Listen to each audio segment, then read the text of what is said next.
Hello everyone, my name is Bryce Wilson, Earthbound Media Group's Marketing and PR Coordinator. I'd like to thank you for joining us today's webinar, Cross-Pollinated Marketing, the Blurring of B2B and B2C Strategy Using Earned, Social, and Mobile Media. Before we get started, I'd like to take this time to tell you a little bit about us and what we do. Earthbound Media Group is an interactive marketing and communications agency based in Southern California and has over a decade of experience specializing in providing expert consultation and implementation services for various verticals, including the healthcare, higher education, highly regulated, and entertainment industry. Our core services touch on all aspects of digital marketing, including but not limited to branding, communication strategy and consultation, web, video and interactive design and development, search engine optimization, mobile, display ads, and social media marketing. We want to ask everyone to please ask questions at any time by typing in the dialog box shown on your screen. We'll do our best to answer them as we go along, but we've also set aside some time at the end of the presentation to get to a majority of those questions. We'll be also recording the presentation and posting to all of our channels you see here. The recording will be permanently available for your viewing in our Knowledge Center on our website, and the slides will be available to download via SlideShare. Don't worry about making note of all these links, as we'll be sending you a follow-up email with the links to all these resources for you to access and share the presentation. You can also join the conversation on Twitter by using the hashtag EMGWebinar. I'll be monitoring that throughout the presentation and answer your questions as I can through there as well. Your host today will be one of EMG's co-founders and managing partners and Chief Visionary Officer, Damien Navarro. Damien has more than a decade of strategic marketing, online advertising, enterprise technology, social media, and brand strategy experience. He's worked with such clients as Scottrade and NBC Universal. His subject matter expertise is in such topics as technology innovations, marketing and behavioral marketing trends.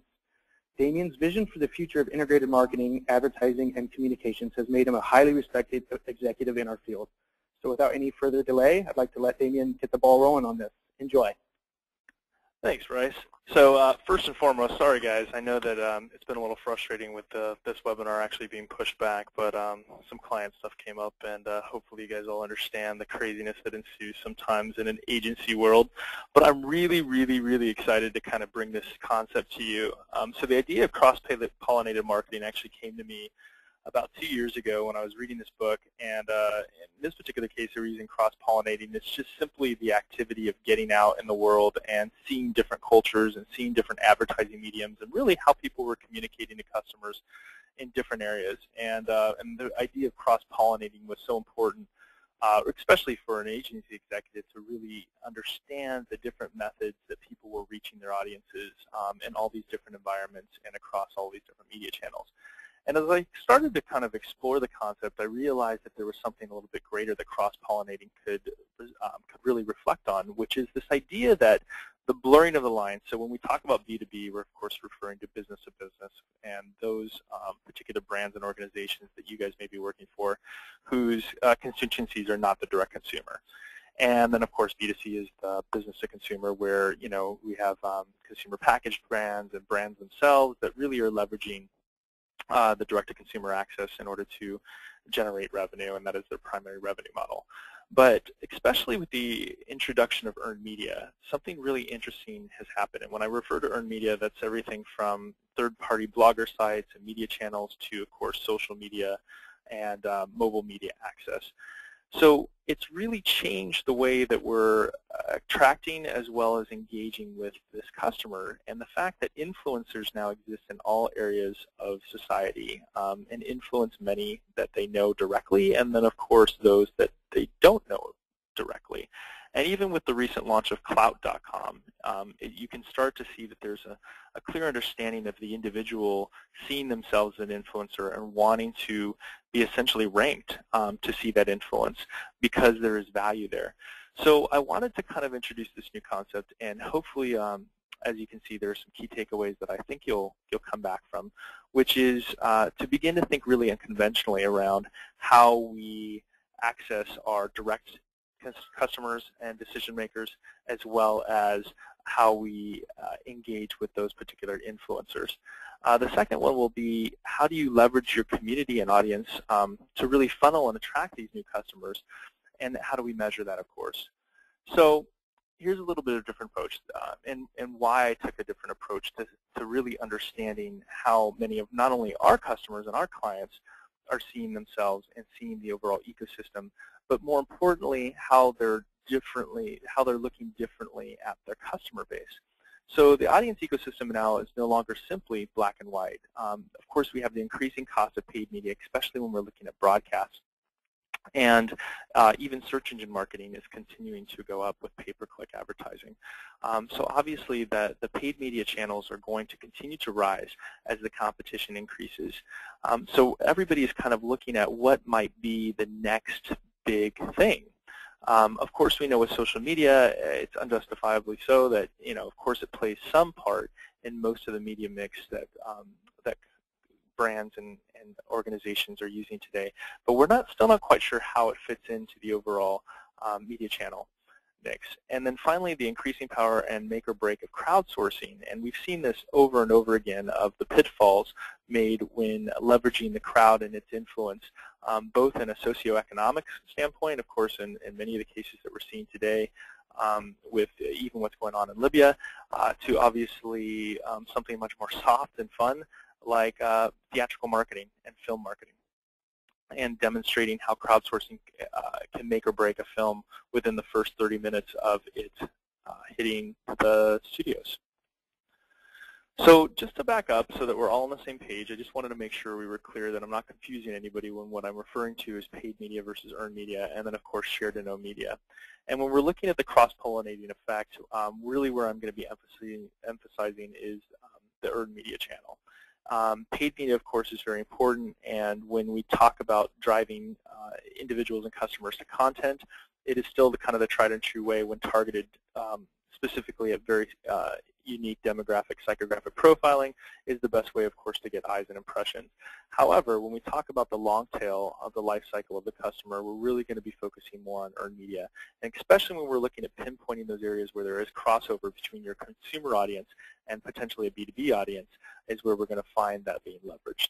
And then finally, from a brand channel perspective, shared and owned media is really just exactly that.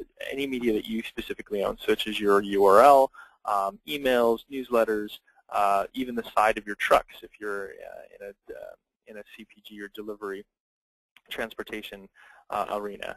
And then, of course, shared is simply when we're seeing brands come together. So, for example, we were working with Columbia University and the New York Times to develop out a comprehensive campaign. You're seeing that with the Red campaign or the Pink campaign. These campaigns that are bringing together different brands and a common cause. So that would be referred to as shared. So let's just talk about some of the statistics.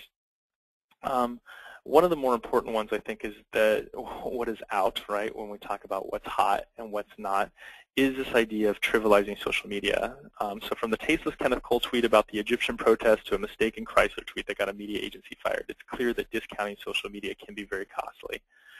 Additionally, what we're seeing when it comes to mobile marketing is that mobile devices are ideal for ads and commerce, and 75% of media agencies are expecting to actually increase their mobile budgets in 2011, reinforcing that mobile is the digital medium to watch in the coming months. But I think what's also very important when we look at how much we're seeing an increase in mobile and email and paid search, it's also very important, though, to see that the companies themselves are a little bit leery of being sold on mobile media. And there are many test cases where it just hasn't been proven yet, but that's changing really on a daily basis. Next, I wanted to focus on a couple of fun statistics, such as nearly half of online ad revenue in 2010 actually came from search, with display growing, representing 10% of classifieds are decreasing. The rest went to, of course, rich media, lead generation, digital video, sponsorship, and email. So you're seeing a healthy mix start to emerge from the earned, shared, and paid media spaces. And I think what we're really leveraging here is the fact that search is still really important when we talk about all this incredible content that we're creating. We're talking about the influencers. It is still an important driver to getting individuals to that particular message that you're trying to put out there. And when we look at, again, the B2B and B2C mix, which I'll kind of describe in a couple case studies here in a second, you'll see that search becomes really important of being able to access all of those individuals looking for very specific content. The other key takeaway, I think, is through growing, internet spending now lags in proportion to how much time our Americans are actually spending online and with mobile. And this is a really, really interesting irony that's happening in advertising, that we're actually paying more for impressions in mediums that people aren't actually necessarily spending time on. And this comes, kind of from a legacy standpoint, that many brands are still very fearful of starting to switch where they are gathering impressions and really where they value those impressions from. And of course, television and broadcast is a very important indicator here that advertisers are still spending 53 cents for every hour adults spend with newspapers, but only 12 cents for internet and 1 cent for mobile. So it'll be really interesting to see in the upcoming years of how that starts to balance itself. And that's, I think, what you're seeing, even though we all like to complain that search engine advertising and display advertising and takeovers are continuously in increase. The fact is, though, that we're still getting a heck of a bargain when it comes to how much we're actually getting bang for buck in those particular channels. So let's also talk about the geosocial universe. And this is just a really interesting graphic that I found that really demonstrates the accessibility of all of the different channels from, our mail, Facebook, Skype, and the number of users that are actually accessing this. I think the important takeaway when really we start to leverage the idea of mobile and how mobile plays into all this. Now, we're not talking necessarily just mobile advertising. We're talking about mobile accessibility.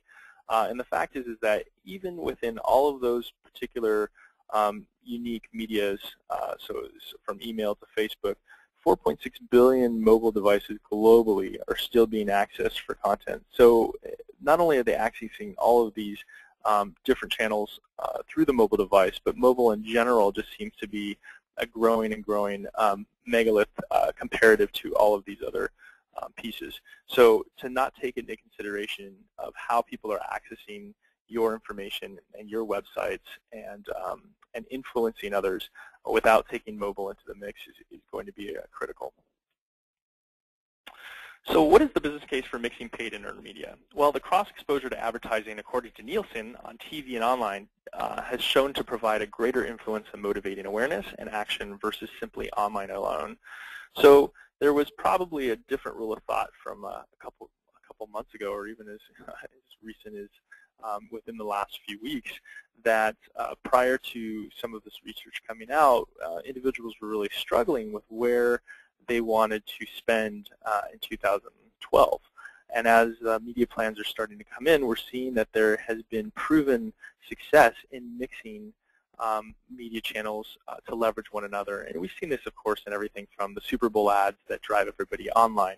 So how does that work within your own confluence in your own media mix is going to be really important to understand how you can cross-pollinate across all these different areas to drive not only sentiment and exposure of the brand, but also decision-making and purchase.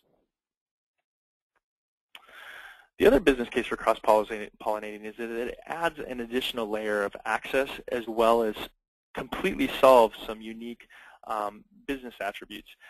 For example, building stronger partnerships across not only your direct customers, but a larger customer base in the marketplace. And there's a really interesting thing with Johnson & Johnson that I'll show in a second that you see exactly that. Obviously, when it comes to customer service, being able to say that you are part of the crowd, that you are engaging and opening your arms to all influencers, regardless of how small or how large their networks and community are, that their voice is important.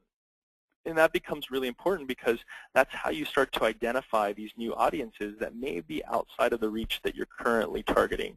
For example, I'll demonstrate with pharmaceutical companies, it typically used to be that physicians were the primary market for the pharmaceutical companies, and then we saw, as early as 10, 15 years ago, that pharmaceutical companies started to switch that to patients and their influence.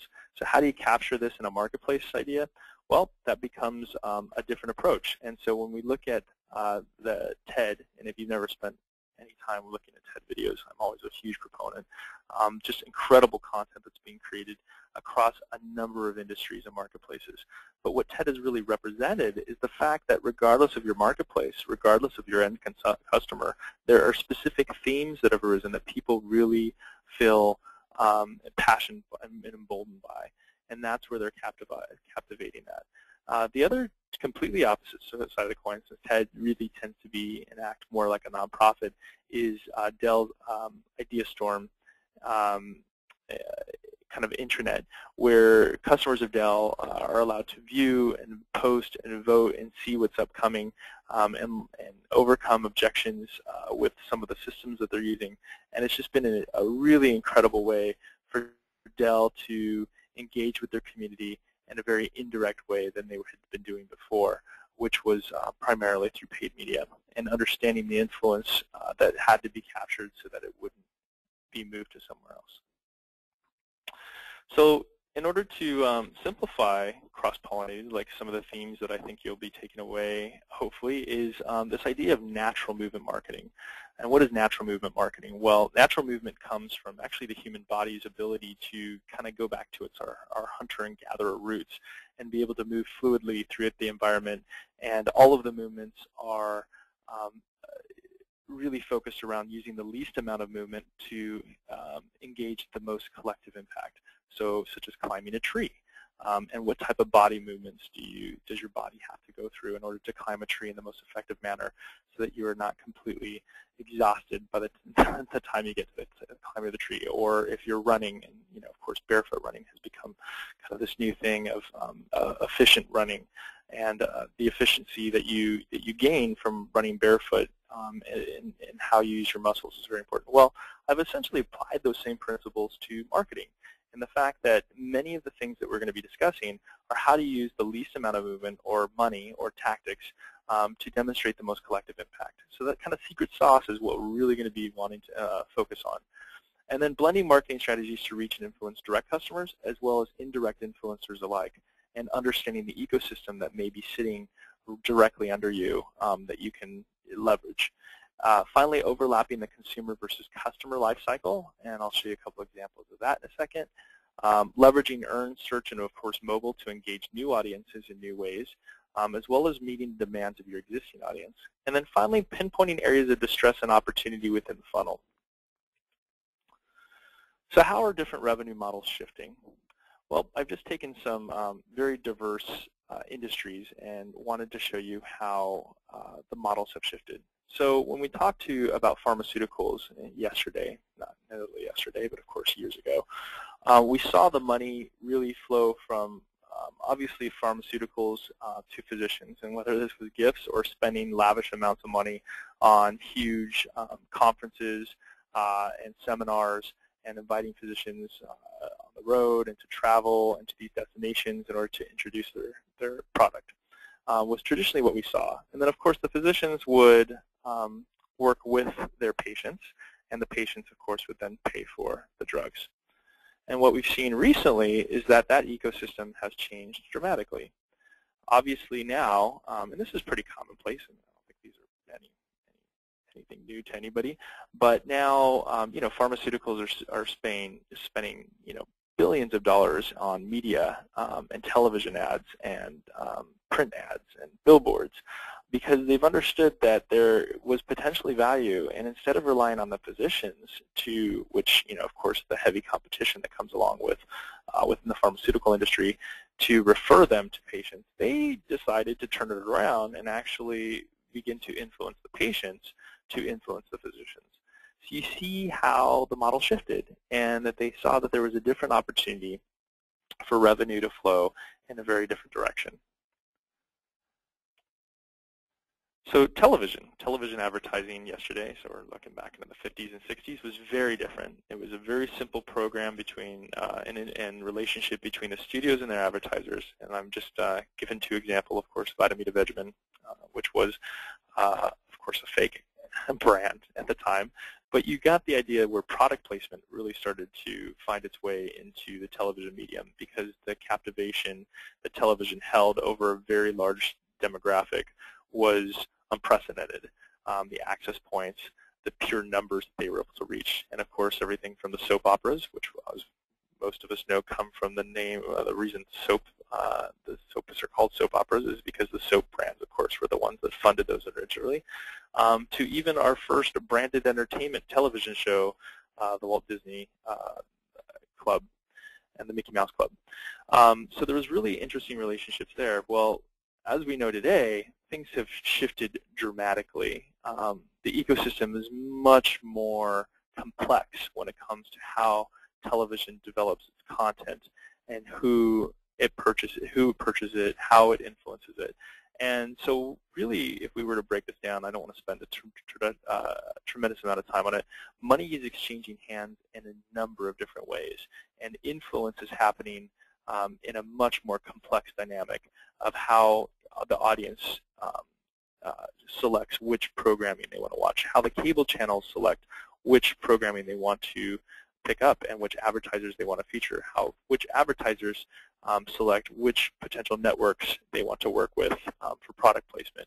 And this all works in a very cyclical cycle, but you can imagine that the challenge of leveraging the community and having all of these inner working parts becomes much more dramatic when working with things like social media. And then similar, very different than television marketing, theatrical marketing, again, used to be between their studios and, instead of advertisers, their audience. And we saw advertising start to creep in a little while ago when we saw advertising pre-roll before films at the theater houses. But nowadays, again, things like mobile and social media have completely shifted the way that studios are looking to influence their audience and opening weekend numbers. Also, because of all of the kind of the long tail opportunities for reusing content such as DVD on demand and, of course, licensing and syndication, the studios have began to shift their way of how that audience carries the property all the way through those unique revenue models. Where before, we saw most studios really focusing their efforts on the audience for the big opening weekend. And now we're starting to see with different films that audience fanning and influence carrying its way through all the different revenue channels, so that not necessarily studios now see as them losing their pants. And so how does that apply to you is going to be really important. How has your revenue model perhaps shifted? How is your executive team or even yourself not really understanding how it shifted? And really, when you start to understand that dynamic change, you can also start to pinpoint new areas that you might be able to access customers.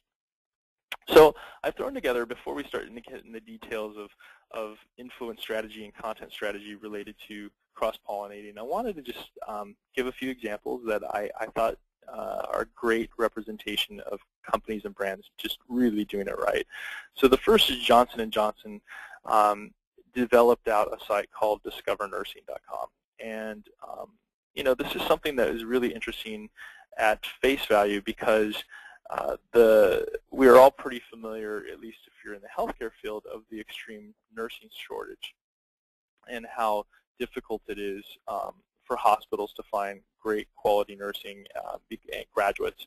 And so Johnson & Johnson, who of course traditionally has been kind of a business-to-consumer model-centric company, and really spent most of their advertising, of course, for consumer packaged goods and traditional media channels, has taken a step back and really said, well, how can we take a different approach to attracting and investing our money into the marketplace in a very unique way? And so in this particular case, they have decided to support overcoming the marketplace challenge of a nursing shortage by developing out this really unique site, discovernursing.com. And if you'll notice that Johnson & Johnson really the brand takes a backseat to the cause of, and really is not product-centric. And so in this case, they're actually leading the health of the industry, not necessarily the health of their direct bottom line by selling products. But what they know, and what I'm sure you take away, is the fact that by influencing the marketplace in a very different way, Johnson & Johnson's brand equity grows up significantly because it becomes something more than simply a product pusher. Scottrade, who's been just a phenomenal client of ours, has really allowed us to explore different ways of using technology and using earned media to invigorate some of the more traditional and more stoic business practices that we typically see. And in this particular case, this is just an example of the About Us section for Scottrade being transformed into a really dynamic and vibrant environment, and almost knowledge center for not only its direct marketplace and its direct customers, but also influencers in legislation and influencers in their community.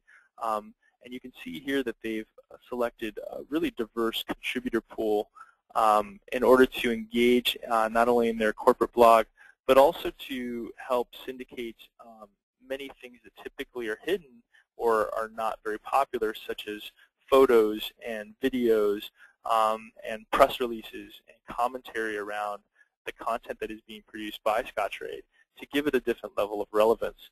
And so in this particular case, Scottrade has gone beyond and simply identified an area of opportunity in being able to get these contributors and get these influencers involved directly in the bare bones of the content that they're creating for public relations and corporate relations, and exposing that to a much greater community. And the business reason behind it is that Scottrade came to us about a year or two ago, really struggling with the fact that their brand recognition was extremely high amongst their core demographic. But as soon as you leaned outside of that core demographic and outside of their direct audience, they really had very low visibility from a brand standpoint. So this was one of those ways that they really wanted to leverage influencers in order to grow that.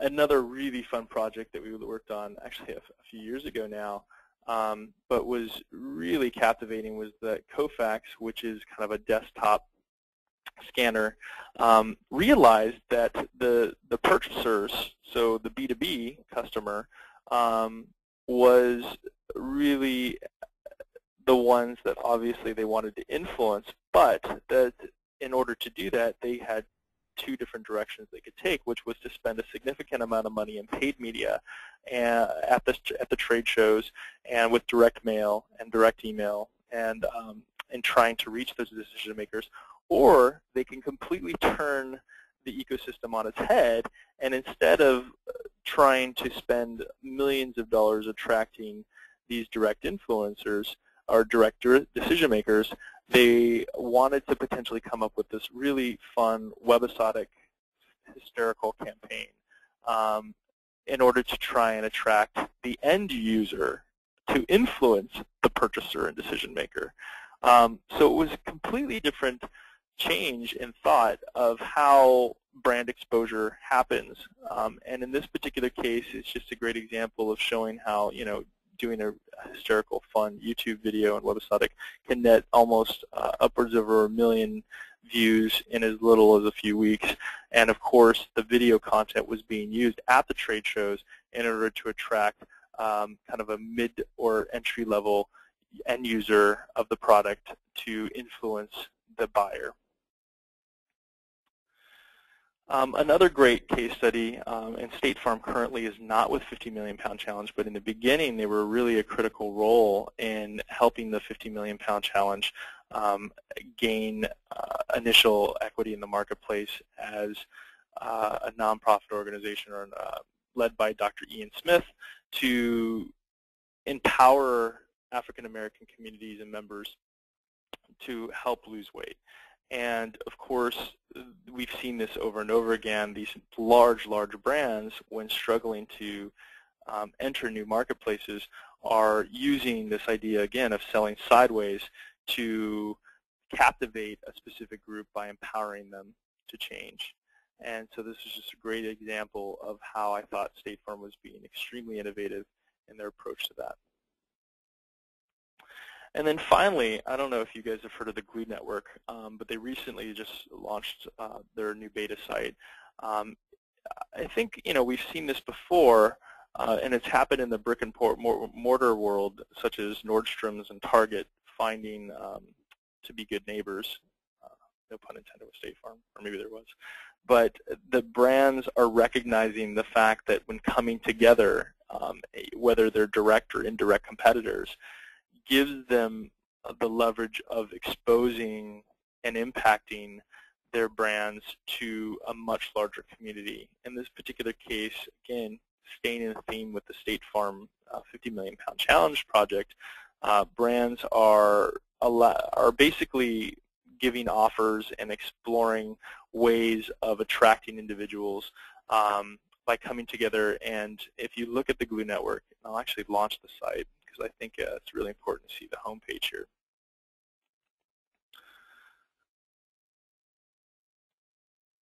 You'll see that there are some really unique themes where individuals can now start to identify with. Turn off the music. Yeah, that's a very cool video. And as you kind of scroll through it, you'll see that you can basically self-select the areas that you are most interested in impacting. And so, of course, brands are catching on to that and seeing how they can come together to align themselves with these unique causes and captivate against these influencers in new ways. Okay.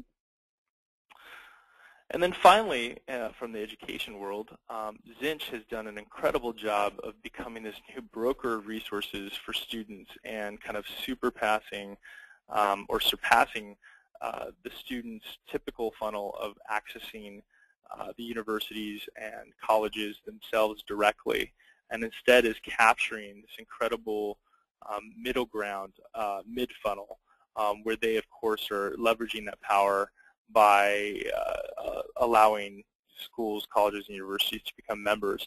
But I think the business model, which was what really captured me, was the fact that a company or an organization had realized that there was a tremendous opportunity to kind of stop the gap between the students, or the B2C model that currently exists between universities and students, and has turned and essentially created a B2B model directly in the middle of the B2C model. So how did they do that? Well, of course, one of the more critical areas of especially in this economy, that students are sensitive to is scholarships and funding. And so by capturing that particular piece, they were able to create an entirely new model in a very traditional organizational approach. So finally, how do we define a new cross-pollinated tactical approach? Where do we begin? Well, the first is to understand the complexity of your audience. And we really map these very clearly within EMG's world for clients to begin to understand the meanings and the profiling behind all of these different channels. And that's where we really begin, because, again, as we saw with pharmaceutical companies, you will sometimes identify very clear distinctions between decision makers and influencers, but realize that there are specific media channels that reach both uniquely and independently. So how do we cross-train that? And then, of course, making that make sense with your media is, of course, the final output to the channel. And then the next step is to evaluate your customer lifecycle framework. And whether or not you're a B2B or B2C, you can pretty much identify that each of your customers goes through this lifecycle when uncovering or discovering your particular brand attributes and differentiators, and of course purchasing your product or becoming a member or consumer of your product. So in this particular case, I'm not going to spend a lot of time walking you through this, but if any of course of you guys are interested in really understanding what the lifecycle framework is and how we use it to diagnose challenges, I'm happy to, of course, take that offline and talk to you guys separately. But in this particular case, we look at clients' life cycle with their customers and understand where the pitfalls lie and where really challenges are getting in the way of customers moving forward. And this becomes very important because we have to understand the different approach that we might take depending on if it is later in the life cycle or much earlier from a brand awareness area in the life cycle. The other thing important to take away is the fact that because of earned media, fans, friends, or even those that are disgruntled and disengaged are influencing, from a back channel standpoint, the entire life cycle. And so making sure that we also equally understand all of those unique touch points throughout the life cycle stages becomes almost just as important as diagnosing the upflow.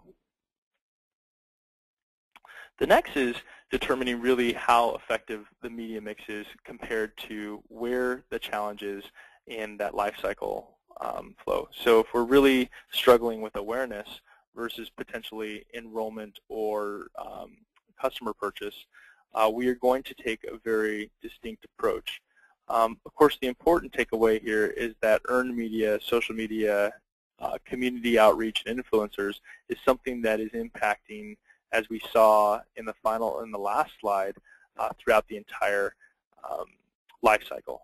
And of course, with that being the case, it's also equally important to consider earned media as a first touch point and a final touch point, and determining how that is going to evolve throughout that life cycle. And then we demonstrate here also where paid and digital media are being used. Shared media, such as strategic partnerships, can be leveraged, especially in the awareness area. And then things like direct mail, email, newsletters, and how those are being used throughout the area. The next step is to assessing and crafting your earned media strategy based on sentiment and content and influencers that are already out there. And so this is just really a clear description of how we move from analyzing 4 distinct areas of content, such as what are consumers saying about your brand, where are they saying it, what other brands or content might they be seeking, so looking at online behavior, and then finally analyzing who is the audience that is mentioning your brand. The second is the insights that we gather from those, and so those are unique to each of those key categorical areas. And then finally, from an outcome perspective, how does it all come together? Obviously, from a topic or content standpoint, what consumers are saying about your brands is going to inform our message strategy. Where are they saying it, of course, is going to inform our media planning, our social media, and our media outreach efforts. What other brands or content are they seeking is going to inform our messaging strategy and, of course, media planning as well. And then finally, who is mentioning your brand is really going to leverage who we decide to target, who are we engaging as far as influencers go, and how does that inform our target audience definition. So altogether, these insights augment the digital marketing strategy. And then you also see that we refer to the first 2 areas as what we as unstructured data, and the second 2 categories as structured data. So now we take our next step. A strategic approach with earned media imperative 1 would be to leverage your super influencers. And what does that mean? Well, super influencers can be fans, they can be bloggers, they can be media partners, they can be other brands, they can be anything you can possibly imagine. But in this particular case, if we're saying, as an example, if awareness for the brand might be low, those super influencers might be key bloggers, online personalities, and media channels who have an established and engaged online community that you can essentially attach onto because there are shared dynamics or values between both of you. And of course, the rationale is that leveraging these large established communities will provide a greater opportunity for the awareness of your brand or your differentiators to spread online much more quickly than if you used a paid media approach. So a good way to think of how you select your super influencers is, of course, looking at the levels of influence. And again, if you guys haven't gone to clout.com, it's a great example of being able to individually measure your own personal clout or influence and what topics you might be considered an expert in. And I was just tweeting out the other day that I came back and I was most approved to speak on the topics of food and ethics. So I was very excited. So we've kind of systematically categorized those by various levels depending on their influence. And remember, especially if we're talking about bloggers or media or reporters or even internal content contributors that you may be thinking about bringing on or contracting out to, that not all of these bloggers are created equals. The bloggers who enjoy more traffic and more links back to sites, and of course, who enjoy a larger sphere of influence. And so I think that's all pretty easy to understand. And then the next stage is to look at their social influence based on reach versus affinity.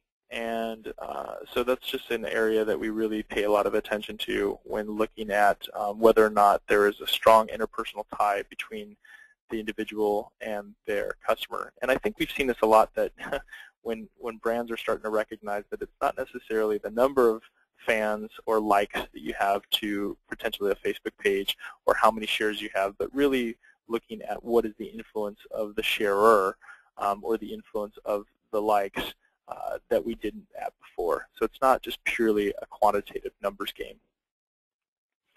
And again, circling back to the cross-pollinating effect, the idea of cross-pollinating your message and your brand into new markets, this is one of the only ways that you're going to be able to get there rather than spending a significant amount of money experimenting with putting eyes or paying for eyes in markets that probably haven't been proven. And then, of course, we're just looking at this as the fact that influences continues to ripple. So from those primary one members, we can start to see that message begins to differentiate and ripple out to all of the different areas. And then I've just overlaid for you to even get a clear understanding that, again, I always go back to the pharmaceutical model of how the business-to-business and the business-to-consumer approach can begin to cross over. So by laying and seeding that message amongst critical influencers can really start to identify these areas of crossover that we wouldn't probably have seen before. And that's when we can kind of take a step back and understand how the media mix can be more highly targeted to reach that sweet spot. Imperative 2 is to build a dynamic digital platform or to leverage one that's existing, and of course the content playbook, so that everybody is really on the same page with the type of content that you're looking for, the type of messaging and influence that you're looking to have, and the type of content that you're looking to syndicate across all of your different channels, whether those be paid, earned, or shared. So once the key influencers have been identified, we leverage these dynamic digital platforms, which cross over from, of course, owned, such as your own website, to social media, to, of course, mobile and websites and apps. And then, of course, mix that with the media plan that facilitates that authentic engagement between both the influencer and their audience. And the rationale here is that introducing this innovative content syndication and relevant content. So I always talk about trend watch, right? Making sure that your content is always trendy and interesting and funny or engaging or self-critical or whatever it might be that you think is going to captivate the most eyes and make it the most viral. Will allow that intended conversation to scale quickly and deliver an experience that no other brand is delivering. So I'm going to step out here. This is just an example, and I want to thank Mike Funk for putting this together and taking everything that's crazy in my brain and putting this into a really simple to follow along schematic. But I'm going to escape here for a second, and I'm going to be able, I'm going to zoom in for you guys so that you can kind of see the details behind what a sample earned media ecosystem might look like. So let's start over here by looking at how do we leveraging these super influencers. So we have this dramatically engaged audience, and that's really important because if you don't have an existing engaged audience, regardless if it's small or large, it's going to be really hard to get these super influencers wrapped around your brand and interested in it. The other thing is that you have your more traditional audience, so those that aren't necessarily engaged but might be lifelong customers or consumers, and we're really looking for is to bridge the opportunity between the super influencers world and your traditional audience's world and that crossover sweet spot. And so the super influencer world might be, again, somewhere identified within a direct-to-consumer space, and your more traditional audience might have been more of your B2B and influencer space. So moving along, and hopefully you guys can see this pretty easily. I'll zoom in one more time. We've now identified the super influencers, and of course we want to create incentive for them. And the creative and incentive for them does not necessarily mean money or gifts. That of course is something just purely visual. But it could be giving them real estate on your website. It could be making them a part of your next ad campaign. It could be pushing an email out that really speaks highly of them and gives all of their community members some sort of coupon or bonus or whatever it might be. So that incentive becomes very important. I talk a lot also about loyalty and almost filtering a loyalty program strategy into your group where we are rewarding those, whether they be super influencers or mini influencers alike, with something. whether, again, it's giving them real estate, giving them a voice, giving them access to content that others don't have, giving them preview to new products, whatever it might be, it becomes very important that we reward loyalty for what sometimes takes a tremendous amount of time to do, which is exposing your brand to their communities. And then we create a content playbook built on a very powerful digital platform. And again, this is a very simplified approach, but for this particular case, we're talking about using video, whether that be webisodic video, how-to videos, etc. And so with the influencers, it's very important that we set that expectation and we develop out a plan with them right from the beginning that gives them all of the tools that are needed, that really has no surprises, and demonstrates how their content and exposure to that content is going to be used throughout the life cycle of the campaign. So that content strategy, directing the super influencers of what the messaging goals are for each phase of this digital platform. And then finally, we find some very common themes that are attractive to your particular audiences, as well as leveraging these new influencers' audiences. So those are sometimes very distinct and easy to identify, and other times we need to do some pretty heavy research because there may be areas or topics that are out there that you're not really thinking make sense for your brand, but in fact they actually do.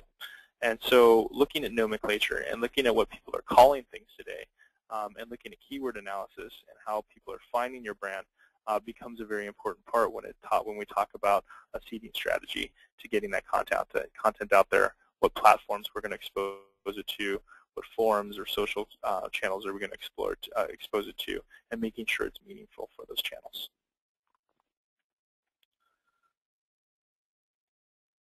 So let's go back. We're almost wrapped up here, so hopefully that will give us a chance for just a few questions.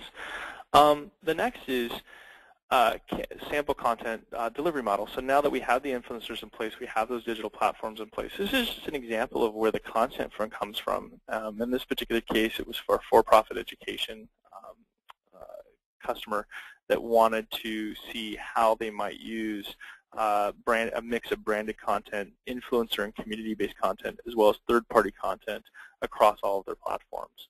And so it's just a really simple schematic of demonstrating how that content is coming from a multitude of areas, not just you, because that's not good.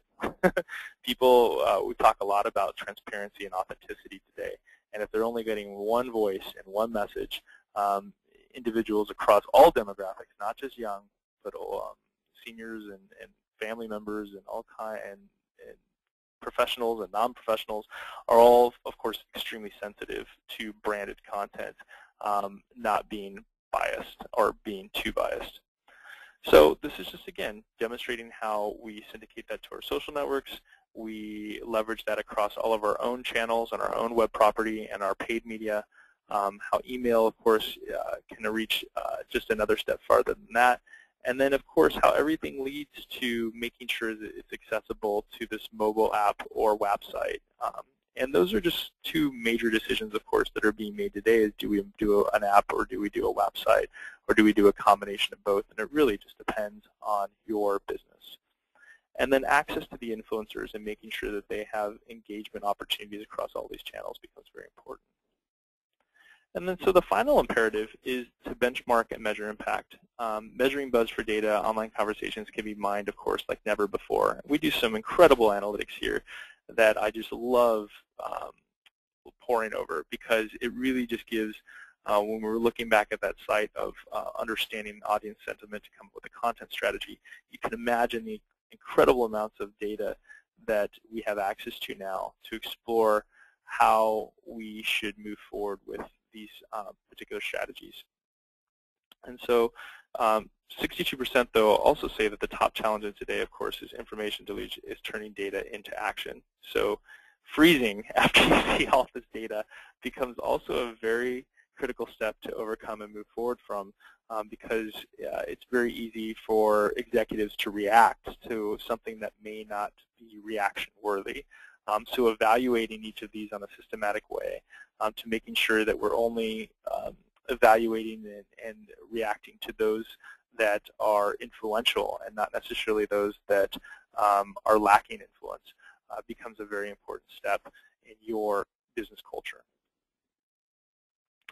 So as a final slide, in getting started, the first step is to identify your audience and your business need first, and to always remember that it is not you. And it's very easily, of course, for us to fall into that pitfall where, well, I wouldn't do it that way, or I wouldn't use it that way. But what we're really talking about is your customers and their influencers, not necessarily about what you access on a daily basis. The second one is to develop a schematic that includes both that direct and indirect audience, and we were talking about looking at that entire ecosystem. So we can start to hypothesize around where areas cross over. Determining then crossover points of reach for paid, earned, and shared media, observing what the audience is now watching, sharing, and creating for a content strategy, and then of course continually monitoring, measuring, and evolving. And I'll probably do a follow-up webinar to this that really digs in deep to how we monitor, measure, and evolve these campaigns. To leverage and understand whether or not they are succeeding. So keep an eye out for that, because I think that's an important next step. But until then, definitely feel free to reach out to us if you would like to hear about any of our social listening, reporting, or analytics core competencies. So the only questions I see so far is that you will receive a copy of the slides, so we'll make sure to get that to you, and I think Bryce mentioned that at the very beginning. But if there's any other questions, feel free to ask now, or of course follow up, and I do have my email address, and Bryce will be reaching out to you all individually if there's any specific areas that you would like us to cover. And in that particular case, the webinar will be available tomorrow on the YouTube page, as well as earthboundmediagroup.com. And of course, always feel free to follow us. I like to think that we're relatively interesting on twitter.com as well as Facebook. And if you guys have any other specific questions or follow-up, you can always, of course, reach me at my information below. So with that, I think that's it. Thanks again, everybody. These are always really fun to do, and hopefully we got some really neat ones coming up that we will be encouraging you guys to explore and watch as well. Thanks again.